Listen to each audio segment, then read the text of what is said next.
My brothers and sisters in Christ, why was 2018's The Predator ever made? Now, anyone who ever listens to my content knows that I have quite a few videos expressing my love and affection for 1987's Predator starring Arnold Schwarzenegger, because you talk about a movie that was ahead of its time, that was three films rolled into one: action, sci-fi, and survival horror. I mean, never been done. And ever since then, of course, we've had the sequels that have come along.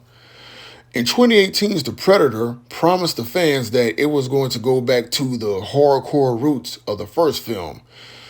And needless to say, this movie ended up crapping the bed worse than Amber Heard after she done binge ate a whole bunch of Taco Bell and washed it down with some coffee. That's how bad this movie is, because good grief. I mean, it basically recycles the plot of 2010's Predators, in which you have yet another civil war going on between the Predators, right? Only this time, and there's going to be some spoilers, so yeah, this movie is that bad, so I'm just going to spoil it. So here it is, you have the Predators bring an armor suit, okay, or a suit of armor, call it the Predator Killer, to help the humans fight off the other Predators who have evolved themselves into 12-foot tall Predators.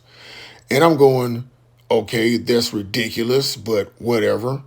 And then here it is, you have the main characters in this movie. There's nothing memorable about these guys because they take everything as a joke in this movie.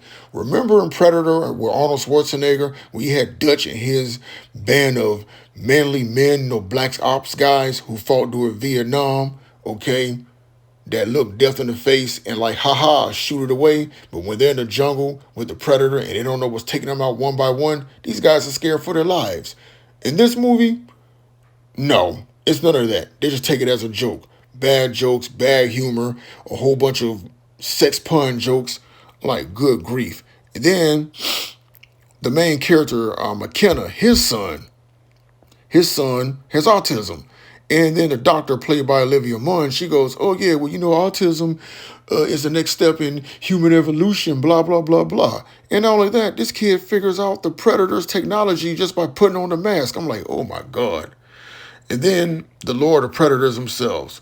You know how the Predators, like, snatch human skulls or any skulls or whatever they hunt as a trophy because they put up a good fight? No, they changed that around to where they say, oh yeah, well, they collect skulls to extract the DNA to become better, faster, more deadly hunters. And I'm going, oh my God. And there's even some little stupid, not so funny joke in which after one of the Predators kills somebody, he takes a man's hand and turns it into a thumb just to signal to everybody else that he's okay. Point blank overall is like this. After I watched this movie,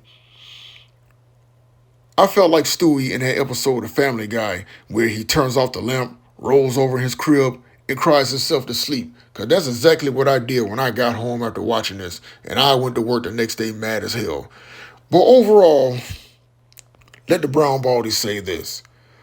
For anyone that's never seen The Predator, skip it. But for everyone else that saw the movie, hey, I suffer right along with you. And in conclusion, 2018's The Predator is yet another example of what the brown baldy calls, drum roll please, brrrr, ding, failing an open book test.